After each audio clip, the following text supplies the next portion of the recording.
सबसे पहले विद्यालय का डाइस कोड लिखा हुआ है, तो डाइस कोड में यहाँ पर हम अंक लिख देंगे। अंक लिखने के बाद जो भी अंक यहाँ लिखा हुआ है उसके नीचे उसी गोले को हमें पूरा डार्क करना है। जैसे यहाँ पर आपका लिखा हुआ है 2, तो हमें केवल 2 को ही डार्क करना है। यहाँ पर इसके 2 वाले गोले को ही हमें यहाँ पर डार्क करना है, बाकी नहीं करेंगे। किसको करना है? 2 को। इसी तरह से जो भी अंक हमारा इसमें आ रहा है उसे हमें डार्क करना है।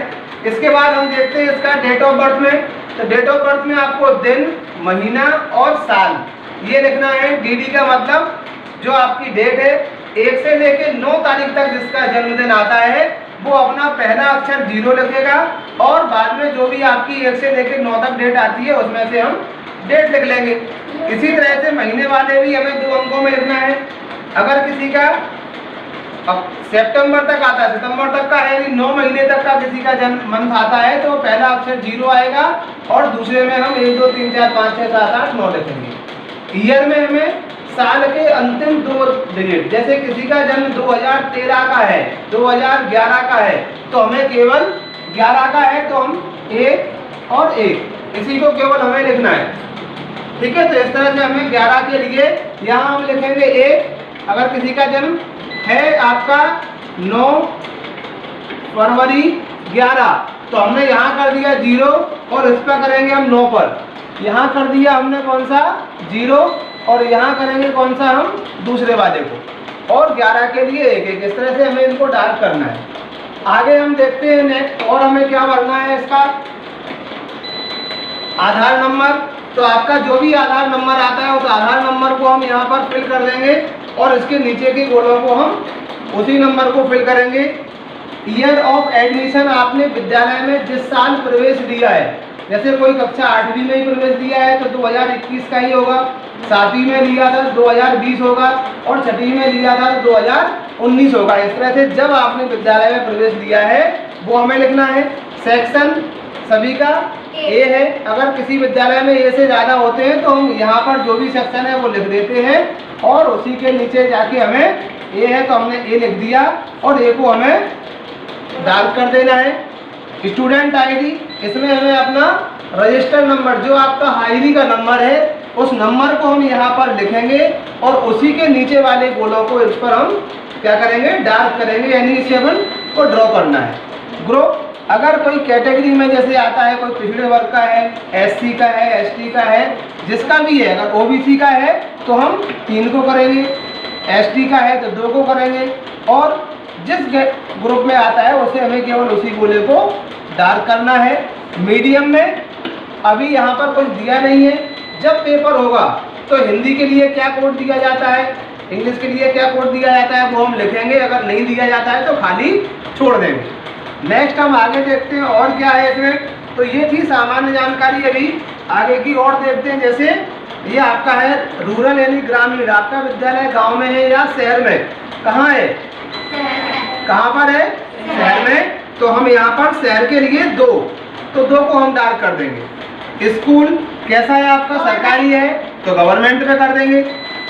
लड़का है तो 1 और लड़की के लिए 2, यहाँ पर हम कर देते हैं जेंडर में। फॉर्म टेस्ट यानी कक्षा कौन सी है आपकी 8, तो ये तो 8 रहेगा ही सभी का। इसके बाद 2 सेट आएंगे आपके एग्जाम में, 1 नंबर और 2 नंबर, ऐसे ही ए और बी हो सकता है। अगर पहला सेट आता है तो 8 1 और दूसरा सेट आता है तो 8 2, इस तरह से हमें इसमें सेट को लिख देना है। अब हम देखते हैं कि हमें आंसर कैसे भरना है। तो आंसर भरने के लिए ये देखें, हम प्रत्येक विषय के 15-15 क्वेश्चन आते हैं, यहाँ पर 60 क्वेश्चन है। तो जो भी क्वेश्चन आप कर रहे हैं, यानी पहले नंबर क्वेश्चन का 1 2 3 4 लिखे हुए हैं, हो सकता है कि आपकी OMR शीट में ABCD आए। यदि 1 2 3 4 आता है तो ए को हम 1 मानेंगे, बी को 2 मानेंगे और सी को 3, डी को 4। इस तरह से 1 2 3 4 हम ABCD के लिए मान लेंगे। और पहले नंबर का मान के चलते हैं आपका आंसर कौन सा है, बी सही है, और बी सही होने है तो हमें कौन सा करना है, 2 नंबर का। अगर आपके आंसर बी सही है तो हमें कौन सा, 2 नंबर वाला आपको करना है। इसी तरह से क्वेश्चन नंबर 2 का यदि सी सही है तो हमें केवल 3 नंबर को कर देना है। 3 नंबर का जो भी सही आ जाता है, जो नंबर आपका सही आता है, यानी जो ऑप्शन आपका ABCD में से सही आता है, उसी को हमें क्या करना है, डार्क करना है, यानी काला करना है या नीला करना है। जो भी इंस्ट्रक्शंस होंगे वो आपको उस समय बता दिए जाएंगे। तो इस तरह से हम पूरी OMR शीट भरेंगे। अब देखिए, हमने OMR शीट हमने बनाई है कहाँ पर, बोर्ड पर। जैसे कि ये अपने विद्यालय का डाइस कोड लिखा हुआ है, तो इस डाइस कोड में पहला अक्षर है कौन सा, 2। तो 2 के लिए हम क्या करेंगे, 2 को हम पूरा गोला बना देंगे। तो इस तरह से अब आगे समझ में आया, इसको बनाना है आगे। दूसरा जो अक्षर है उसमें हमें किसको करना है, 2 के बाद क्या है, उसे आप डार्क करें। फिर 2 के बाद फिर क्या है आपका तीसरा डिजिट, क्या है तीसरा अक्षर, 0 में क्या करना है, 0 वाली लाइन में हमें तो इसको 0 को करना है। इसके बाद रूबी आ जाओ, 0 के बाद कौन सा डिजिट है, 4। तो उसमें हम क्या करेंगे, 4 वाली लाइन में थोड़ा सा इधर देखते हुए, इधर देखो सर की तरफ। इसके बाद 4 के बाद में और कौन सा डिजिट है, उसके नीचे किसमें करना है, 0। तो 0 वाली लाइन में 0 कहाँ है, 0। देखिए यहाँ ये गलती नहीं करना है, एक लाइन में केवल हमें एक ही जगह करना है, इसमें नहीं आएगा। समझ में आ गया, आगे से ऐसी गलती हम नहीं करेंगे। यदि अगर हम ऐसा कर देते हैं कि एक लाइन में हमने 2 को किसी को डार्क कर दिया तो आपका OMR शीट खराब हो जाएगा और आपकी उसकी सही तरीके से जांच नहीं होगी। अब 0 के बाद कौन सा डिजिट है और वहां पर हम किसको डार्क करना है, देखो आप 0 तक ये कर दिया है, हाँ तो उसी लाइन से हमें करना है। से जो भी डिजिट आपका ऊपर लिखा हुआ है उसी के नीचे वाले गोले को हमें काला करना है। डेट ऑफ बर्थ पहले लिखो, यहाँ पर 7 है, तो कैसे लिखेंगे हम, कैसे लिखोगे 7 को, इसमें देखो ऊपर, हाँ ऊपर लिख दो, ठीक है।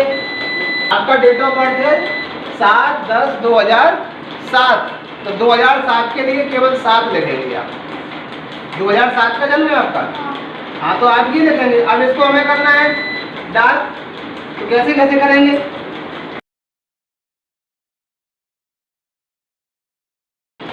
ठीक है। तो इनका जो डेट ऑफ बर्थ था 7 अक्टूबर 2007, तो 7 के लिए 0 और 7 को किया, 10 के लिए 0 1 और 0, 10 को किया और 7 के लिए फिर 0 और 7। तो इस तरह से OMR शीट को हमें भरना है।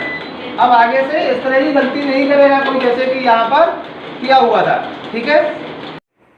चलिए हम विद्यालय के डाइस कोड जो कि 11 अंक का होता है, इसमें डाइस कोड का कौन सा अंक आपके प्रदेश, जिला और संकुल को बताता है, इसके लिए श्री गुप्ता जी प्रधानाध्यापक के द्वारा बच्चों को समझाया गया और उसके महत्व को बताया गया कौन सा अंक किसके लिए होता है।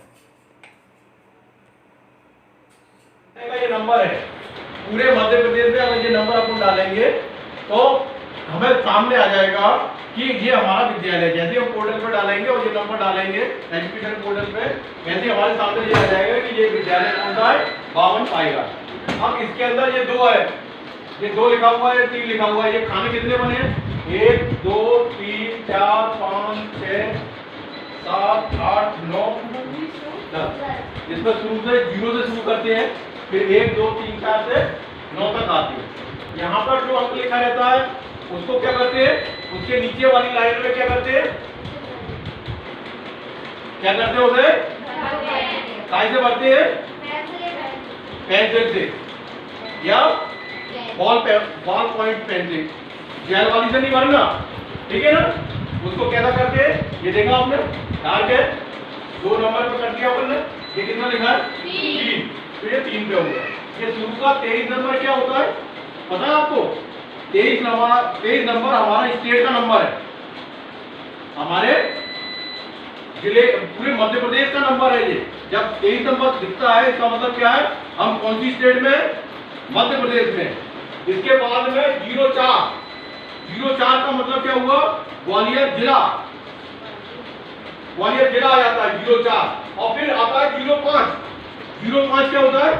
05 होता है हमारा ब्लॉक। हमारा पूरा शहर जो है 6 ब्लॉक में बटा है, उसमें 5वें नंबर का ब्लॉक जो है 05 है, ब्लॉक आता है। इसके बाद में ये स्कूल का ये आता है आपका 02 जन शिक्षा केंद्र। इसके बाद में आता है ये विद्यालय का नाम। तो हम देखते हैं ओवरव्यू पूरी OMR शीट का, जिसमें सबसे पहले हमें विद्यालय का नाम लिखना है। इसके नीचे बच्चे को अपना नाम लिखना है। सामने आप देख रहे हैं डाइस कोड और उसका डेट ऑफ बर्थ लिखा हुआ है। डेट ऑफ बर्थ के बाद आधार कार्ड नंबर और उसका विद्यालय का रजिस्टर नंबर, ये सारी चीज़ें लिखी हुई हैं। अब हम देखते हैं ऊपर जो आपका चौखाना बना होता है, इस चौखाने में आपको अंक लिखना होता है और उस अंक के नीचे हमें उसी अंक को डार्क करना होता है जो ऊपर चौखाने में लिखा हुआ है। बाकी सारे डिजिट को हमें खाली छोड़ना होता है। एक चौखाने के नीचे उस लाइन में जो आपके 10 डिजिट होते हैं उसमें से केवल एक डिजिट को ही हमें डार्क करना होता है। बाकी सारे के सारे डिजिट हमारे ब्लैंक रहेंगे। किसी भी एक रो में हम दो अंकों को कभी भी डार्क नहीं करें। अगर 2 अंकों को डार्क कर देते हैं तो हमारा OMR शीट रॉन्ग हो जाएगा। इसी तरह से वीडियो देखते रहें। सभी को देखने के लिए अभी तक धन्यवाद।